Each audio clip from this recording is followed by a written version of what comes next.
My ex wanted a father figure, so she slept with my best friend and got pregnant. I made sure they both understood what happens when the good man finally snapped. All right, Reddit. This happened back in 2022 and changed everything about who I am. People in my town still whisper about it when they think I can't hear. Some think I went too far. Others think I didn't go far enough. My attorney said it was the most ruthless divorce he'd seen in 30 years of practice. Here's what actually went down. I'm Jake, 45 years old when this started. Lived my entire adult life in Ashford, Texas. Population barely breaks 1,000 on a good day. The kind of small town where everyone knows your truck before they know your face, where the local diner has the same menu it had in 1987, and where secrets don't stay buried for long. I drove a 2019 Ford F-150 XLT in magnetic gray. Kept that thing cleaner than most people keep their kitchens. Every Saturday morning without fail, I'd wash and wax it in the driveway. Had the extended cab, the 5.0-liter V8, tow package for when I needed to haul equipment. Bought it used with 30,000 miles for 28 grand. Paid it off in 3 years because I don't believe in carrying debt longer than necessary. Owned my house outright too. 3-bedroom ranch style on 2 acres at the south end of town, right where the paved roads give way to gravel. Bought it for $95,000 back in 2004 when the market was reasonable. Put another $20,000 into it over the years. New roof in 2015. Updated the electrical panel myself in 2018. Refinished the hardwood floors in 2020 during lockdown because I had the time and the skill. Workshop sat out back. 30 by 40 pole barn I built with my father-in-law Robert back in 2010. Insulated it properly. Ran dedicated electrical lines. Installed LED lighting on the ceiling. That's where I spent most of my free time restoring old motorcycles. A 1998 Harley Sportster 1200 sat on blocks out there, waiting for me to finish rewiring the electrical system. Found it on Craigslist for $1,500. Guy didn't know what he had. Motor was solid. Frame was clean. Just needed someone who knew what they were doing to bring it back to life. Been married to Laura for 22 years when this all started. High school sweethearts. The whole small-town romance story people make movies about. Met her sophomore year when she transferred from another district. She was in my English class. Quiet girl who sat in the back and sketched during lectures.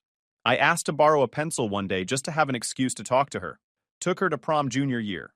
Proposed senior year on graduation night. Got married that summer at the First Baptist Church, with maybe 70 people in attendance. Her parents weren't thrilled about us getting married so young, but they came around.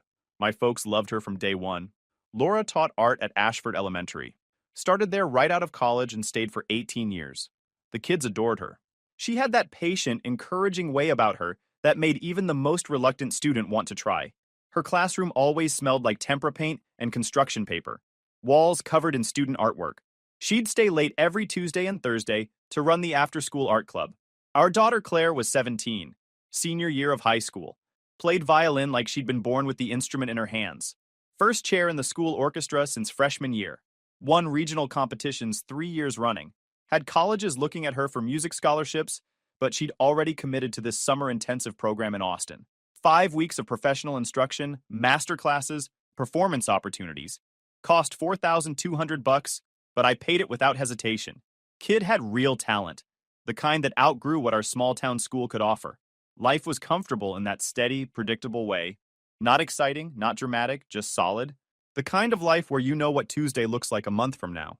I'd wake up at 5:30 every morning, make coffee in the 12-cup Mr. Coffee machine we'd had since 2008.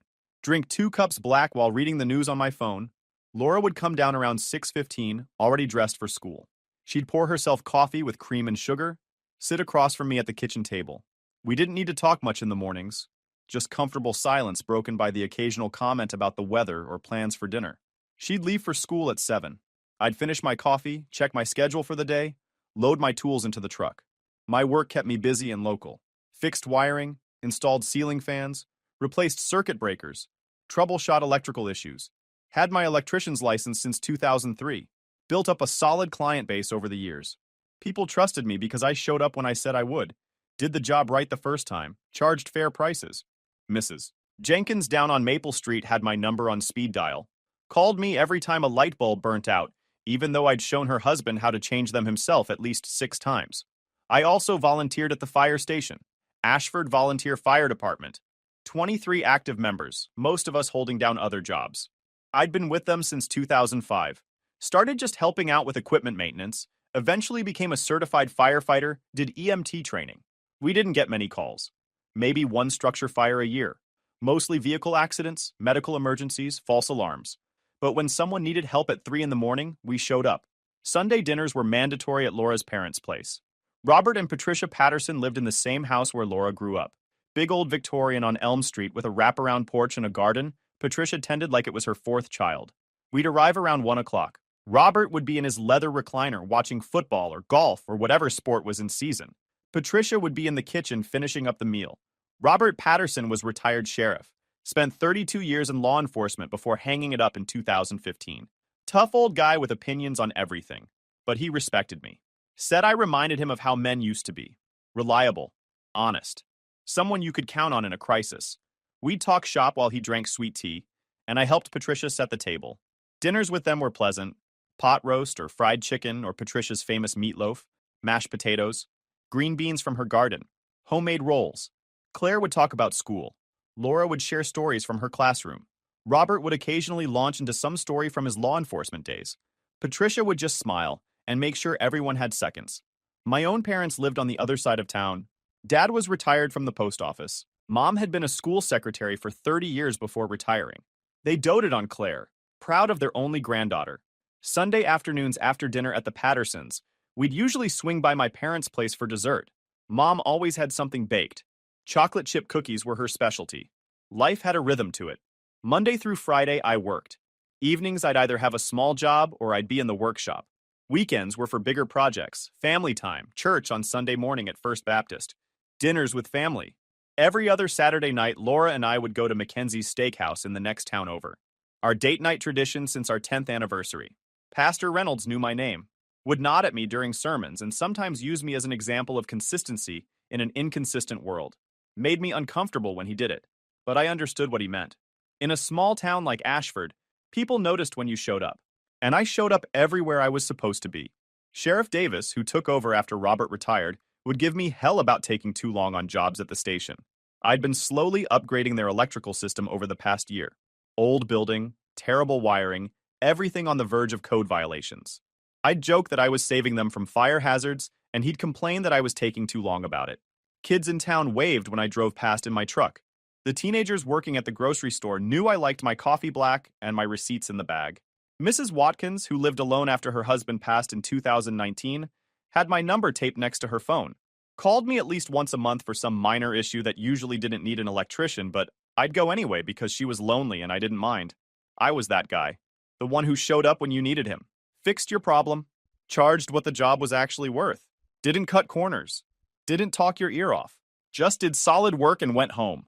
Boring as hell to most people, but it was mine and I was proud of it. Claire had been practicing intensely for that Austin program. Every evening after dinner, I'd hear her in her room. Scales, technical exercises, then pieces she was preparing. Vivaldi, Bach, some contemporary composer I couldn't pronounce. The music would drift through the house. Laura would fold laundry in the living room humming along. I'd be out in the workshop cleaning tools or working on the Harley. Those were the moments you don't appreciate until they're gone. Just normal Tuesday nights, regular weekday evenings, nothing special happening, but comfortable, safe, the kind of life you think will last forever, because why wouldn't it? Looking back now, I can see I took it for granted. Assumed Laura would always be at the kitchen table in the morning. Assumed Claire would always be practicing violin in her room. Assumed my biggest problem would be whether to upgrade my compound miter saw or save the money for new tires on the truck. I was wrong about all of it. Mrs. Watkins had me over one morning in early March to fix a light switch that was sparking. Simple job, loose wire in the box. Took me 20 minutes. She served sweet tea while I worked, sitting at her kitchen table and talking about her grandchildren who lived in Dallas. When I finished, she looked at me with those kind eyes and said how lucky I was to have such a solid family. I agreed with her. Said I thanked God every day for it. Meant it too. Sat there drinking sweet tea in her kitchen, thinking about how blessed I was. Good wife, great kid, steady work, comfortable home, respect in the community. What more could a man ask for? But something felt off that whole week. Couldn't put my finger on what. Just this weight in my chest that wouldn't go away. Like when you know a storm's coming but the sky's still clear. I'd sit on the porch at night after Laura and Claire went to bed, staring at nothing, trying to figure out what was bugging me. Tried to shake it off. Told myself I was being paranoid. Stress from work, probably. Or just getting older and more aware of my own mortality. Normal middle-aged guy stuff. Turns out my gut knew something my brain hadn't caught up to yet. Your instincts pick up on things before your conscious mind processes them. Little details that don't quite add up. Patterns that feel wrong even if you can't explain why. The whole thing started when Tyler Walker came back to town that same week in March. Tyler and I went way back. Kindergarten friends. The kind of friendship where you're basically brothers, even though you're not related. We ran wild through Ashford as kids. Built forts in the woods. Learned to ride bikes on the same stretch of road. Got in trouble together for sneaking into the abandoned grain elevator. Convinced we'd both get out someday and do something bigger than small-town Texas. Difference was, Tyler actually left after high school. Headed to college in Dallas. Got a business degree. Bounced around different cities, trying different jobs. Sales rep for a medical supply company. Account manager for some tech startup that went under. Marketing coordinator for a nonprofit that laid him off. He'd come back to Ashford occasionally for holidays or family stuff, but never stayed long. Always had somewhere else to be. Something else to chase. This time when he came back, everything was different. Wasn't visiting. Wasn't passing through. Came back to die. He showed up on my porch one Saturday morning in mid-March, looking like death had already started the paperwork. Pale skin stretched tight over sharp cheekbones. Lost maybe 40 pounds since I'd seen him at Christmas 2 years prior. Moved like an old man even though he was only 43. Stage 4 blood cancer. The kind with a fancy medical name I can't remember. Doctors gave him maybe a year if he was lucky. We sat on my porch that morning with glasses of sweet tea while he laid it all out. The diagnosis. The failed treatments.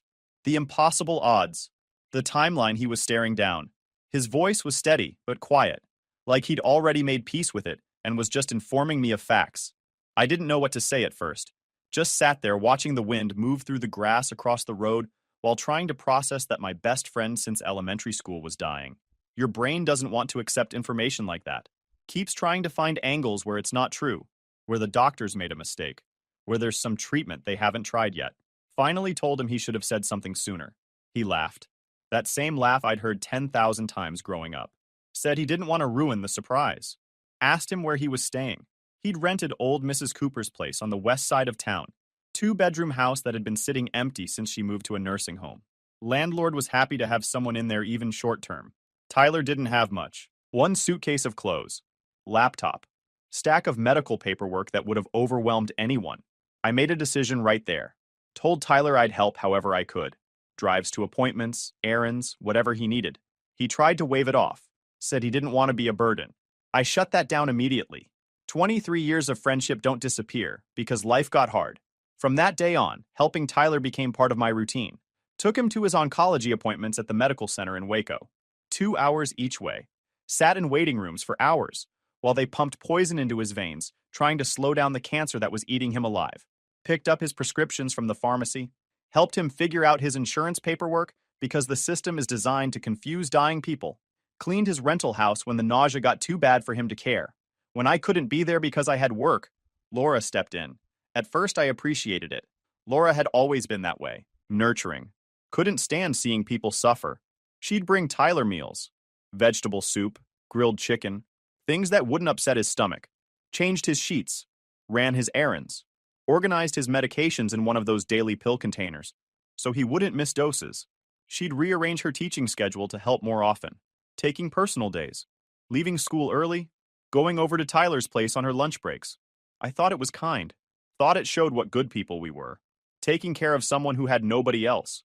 Didn't see the warning signs until it was way too late. The shift happened gradually. So slow I didn't notice at first. Dinners at home got quieter.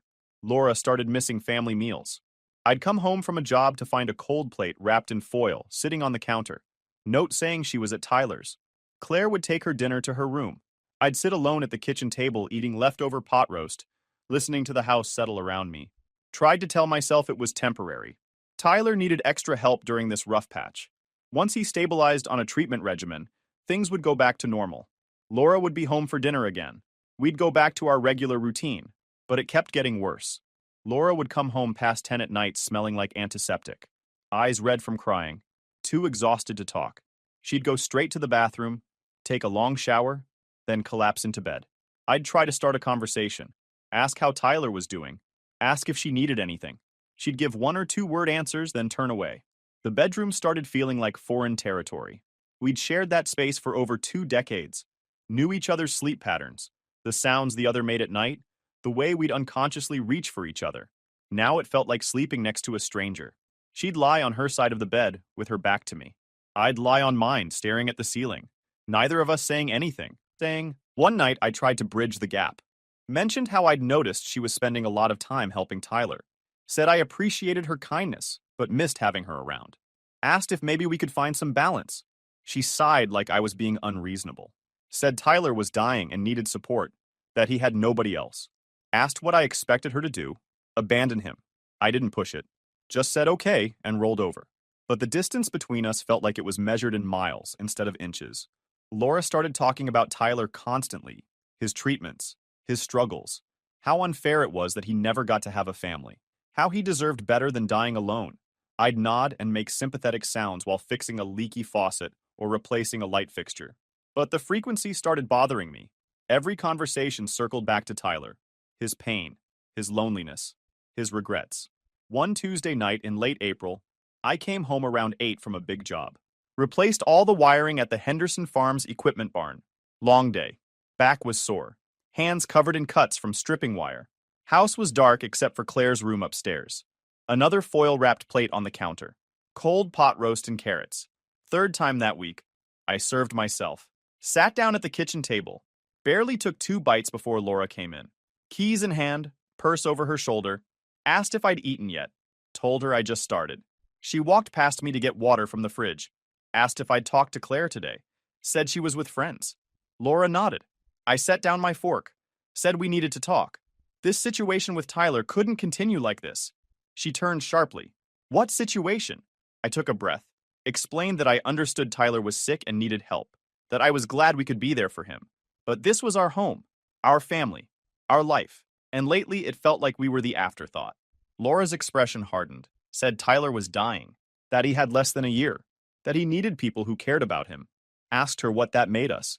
If we didn't matter as much as he did. She grabbed her keys. Said she wasn't having this conversation right now.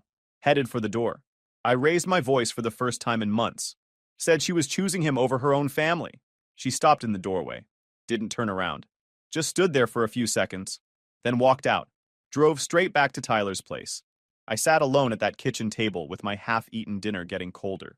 Stared at the chair she'd just vacated. The untouched plate I'd set out for her just in case she came home hungry. The kitchen where we'd made 1,000 family meals together over 22 years. That's when I made my decision. That's when the silent treatment started. I stopped talking to Laura completely. No good mornings, no questions about her day. Nothing. When she tried to talk to me, I'd move past her like she was furniture. Made breakfast for myself and Claire. Left nothing for Laura. Came and went without acknowledging her existence. She tried to fix it at first. Would wake up early and make eggs the way I liked them. Leave them by the toaster like she always had. I'd walk past them, make my own food, and leave. Came home later to find the untouched eggs in the trash. Laura started leaving notes. Stopped reading them. She'd stand in doorways trying to catch my eye when I walked past. I'd look straight through her like she was a window. The bedroom situation changed too. I moved all her stuff to the guest room one afternoon while she was at Tyler's. Clothes, photos, that little jade plant she kept on the windowsill, everything. Packed it neatly and relocated it without a word. When she came home that night and saw what I'd done, she tried calling me. Let it ring. Stood in the hallway staring at the closed door to what used to be our room, then slowly walked to the guest room. Claire noticed.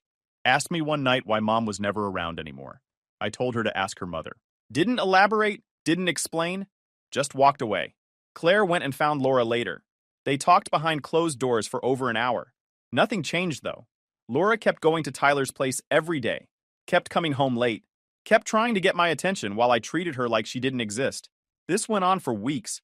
I'd come home, eat alone, work on the Harley in my shop, go to bed. Laura would tiptoe around the house like a ghost, trying to find ways back into my good graces. I gave her nothing. People in town noticed, but nobody said anything. Small towns operate on a specific code. You don't pry into domestic situations unless someone asks for help. Then came the Thursday that changed everything.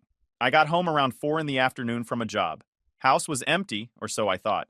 I went to the bedroom to change. That's when Laura appeared in the doorway. She looked terrible. Red eyes, shaking hands, clothes disheveled. Said Tyler was in the hospital. Heart was failing. Didn't have much time left. I sat on the edge of the bed and let that sink in. My oldest friend was dying. The kid I'd grown up with, shared secrets with, considered a brother, and he was fading away right now. But he was also the reason my marriage had fallen apart. I stood up and opened the door, asked Laura what else she needed to tell me. My voice was completely flat, emotionless. She started crying, said she was pregnant.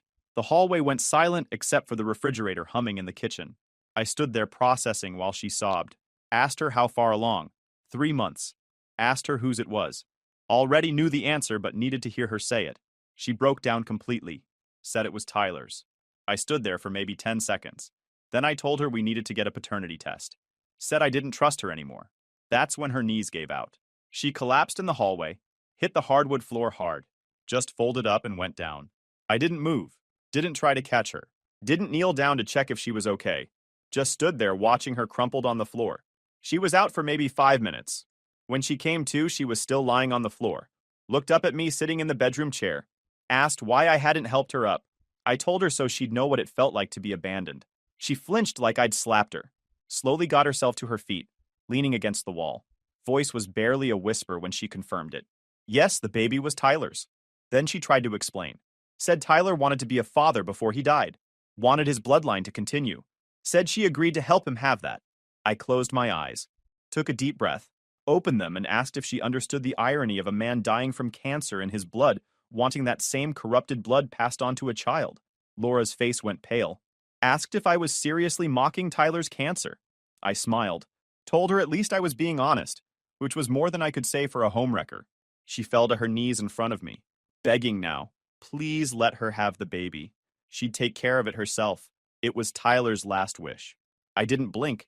Told her she never asked me first. Never consulted me before spreading her legs for that dying piece of garbage. So she didn't get to ask me now to bless her birthing a bastard. She stared at me like I was a stranger. Said I was cruel, that I'd changed into someone she didn't recognize. I stood up, said we were going to the hospital. Needed to look Tyler in the eye and ask him what it felt like to stab your best friend in the back. Laura pleaded with me not to go, not to hurt him.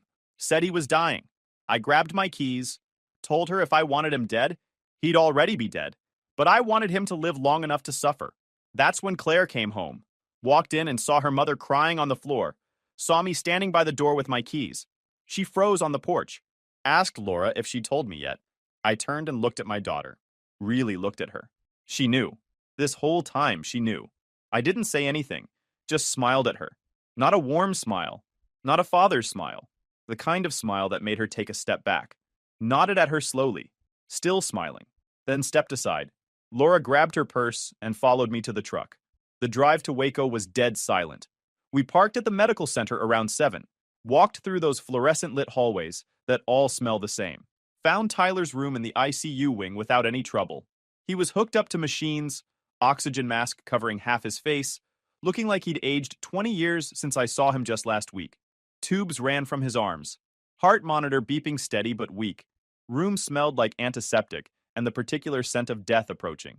Eyes opened when we walked in. Recognized me immediately. Something like relief crossed his face. Probably thought I was there to comfort him. I dragged a metal stool across the floor with a long, deliberate screech. The sound echoed in the small room. Sat down right next to the bed, close enough to see every detail of his failing body. Leaned in even closer. Told him, hey buddy, got something to share. First thing was that Laura just told me she's pregnant with his kid. His eyes went wide behind that mask. Actual shock registered. Tried to say something, but the oxygen mask muffled it to nothing. Good. I wanted him to listen, not talk. Kept going in that same calm, conversational tone. Told him I was going to make absolutely sure that baby was born. Wanted to know why? Because I wanted to see his son grow up without anyone to call dad. Wanted that kid to wake up every single morning feeling that emptiness gnawing at him. Going to school and watching other kids get picked up by their fathers at the end of the day, while he stood there waiting for someone who would never, ever come. Tyler's hand twitched on the blanket. Tyler's hand, fingers trying to curl. But he was too weak to lift it. Too weak to do anything except lie there and listen. I smiled wider. Told him that kid would be miserable. Genuinely, deeply miserable. Because the man who donated his genetic material to create him was going to die right here in this very hospital bed without ever knowing his son's name, without ever holding him, without ever being anything except a biological footnote. leaned in closer, said Laura would raise that bastard alone, that she'd never find a decent man willing to be a father to another man's child, that every guy who came into her life would use her and leave, and that kid would watch it happen, would see how men treated his mother, would see the parade of disappointments, told Tyler his son would grow up hurt, day after day, would fill up with hatred and rot and evil, would eventually curse Tyler's name, would curse the man who gave him life and the woman who destroyed a marriage to bring him into existence. The monitors started going crazy, beeping faster and faster. Tyler's chest was heaving, gasping behind the mask. His eyes bulged. Nurses rushed in, doctor yelling at me to back away. I stood up slowly, looked down at Tyler one last time, told him I came to watch him suffer and die. Then I walked into the hallway, stood outside the glass door with my arms crossed, made eye contact with Tyler through the window. The doctors swarmed around him, but his eyes stayed locked on mine. The machine started screaming. Long, steady tone. Nurse came out and said he was gone. I said it loud enough for Laura to hear. "See you in hell, you piece of trash." Laura collapsed again, hit the floor hard, fainted right there in the hospital hallway. I stepped aside so the nurse could help her. Didn't touch her myself, just watched while they got her stable. Pulled out my phone and called my mom. Told her Laura was at the hospital and needed a ride. Hung up before she could ask questions. Got in my truck and left. Turned off my phone. Disappeared for a week. The divorce papers got served 3 days after I came back. Laura stood in the living room reading them with shaking hands. She tried to call me.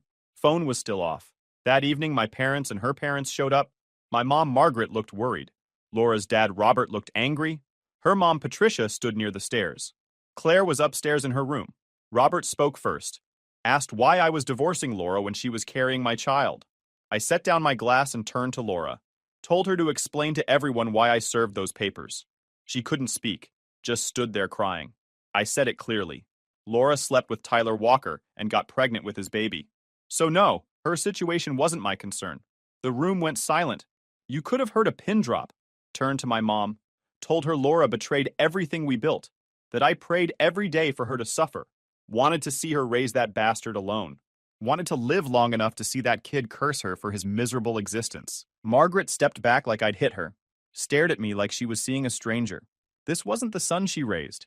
The man who volunteered at the fire station, who fixed people's electrical work for free when they couldn't afford it. Margaret touched Laura's arm gently. Asked me if there was any way to forgive her. Save the marriage. 22 years together, a daughter, a whole life built. I just stared at her, then looked back at Laura. Robert stepped forward. Said the child was innocent, that if Laura was stressed it would harm the baby. Begged me to think of the child's health. I smiled, the kind of smile that doesn't reach your eyes. Said every second she stayed in this house, I'd remind her she was filthy, that she destroyed 2 decades of marriage for a twisted desire, that she betrayed her vows for a dying man, told them I'd love to watch her suffer. And that baby? I had no sympathy. Nothing. Whatever happened to it was its destiny. Laura crumpled to her knees sobbing, clutching her stomach and rocking. I poured myself another glass of water, leaned back on the couch like nothing was happening. The chaos around me might as well have been background noise. Claire stood at the top of the stairs watching. I looked up at her and smiled. Same cold, empty smile. She shivered and backed away into her room. Robert helped Laura to her feet.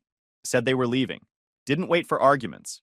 Just guided his daughter out of the house and drove her back to their place. That night, Robert tore into Laura. Told her she'd killed a good man. That I was like a son to him. Honest, devoted, the kind of husband most women pray for. Said she killed my soul. Told her there was a special place in hell for women like her. Laura moved in with her parents temporarily. The divorce went through the courts fast. No therapists, no reconciliation attempts. Just straightforward dissolution. Texas law gave her half my savings and half my retirement account. I signed it all without arguing.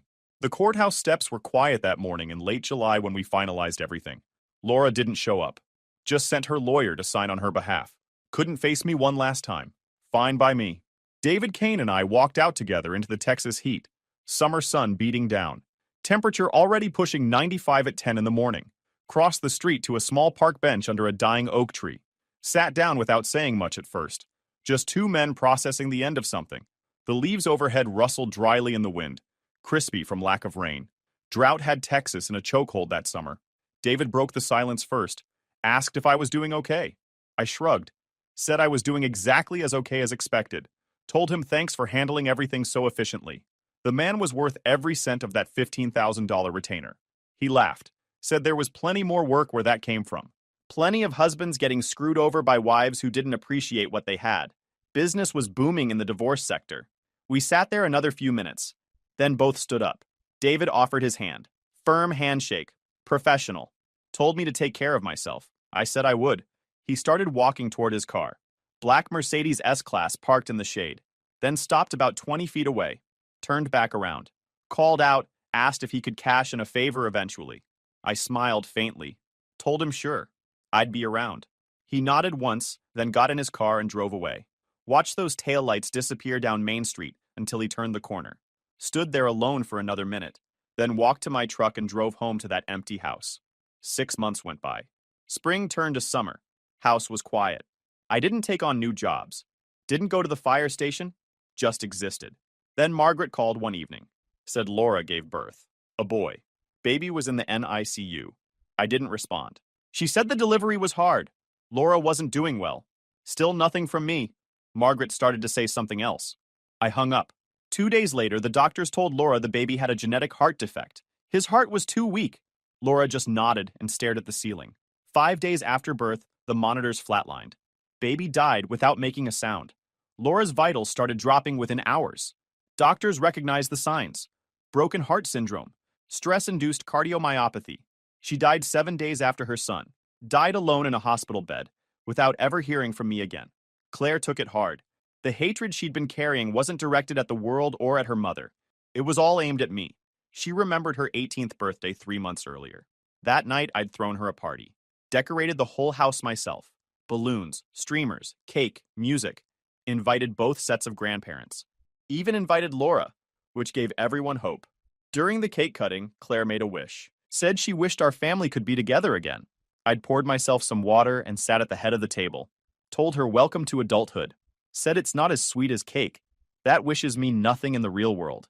Told her the world only responds to actions. Good deeds get good results. Bad choices get bad consequences. Then I'd looked at Laura. Said very clearly that we were done. Over. No fixing it. No going back. The family she remembered died the moment Laura spread her legs for Tyler. Turned to Claire and told her to pack her bags. Get out of my house. She'd frozen. Asked what I was talking about. I stepped closer. Said she knew what her mother did. Knew about the affair. Said nothing. That made her an accomplice. Told her the college fund was gone. Liquidated. Money transferred to her account. Good luck finding a job and an apartment. Welcome to adulthood. Margaret had slapped me across the face. Called me heartless. A monster. I'd smiled at Laura. Same cold, poisonous smile. Robert had taken Laura and Claire away that night. After her mother died, Claire left town. No letter, no calls, no forwarding address. Just packed a bag and disappeared. Maybe Dallas, maybe Houston. Nobody knew for sure. Margaret tried calling me. Said Claire was gone. I hung up without saying anything. Life continued in that empty way. I barely left the house. Stopped answering the door. Neighbors noticed but said nothing. Then one night I sat in my living room with a nearly empty glass of water and my grandfather's old revolver from World War II. Only photo left in the house was the family picture from 5 years ago. Laura, Claire, me. I raised the gun. Not at myself. At the photo. Fired one shot. Shattered the glass. Split Laura's face in half. Set down the glass. Brought the revolver to my temple. Guys, we are so close to hit 100,000 subscribers on this channel. If you are not subscribed to the channel, please consider subscribing. It really helps hit that 100,000 mark. Thanks for making this dream come true.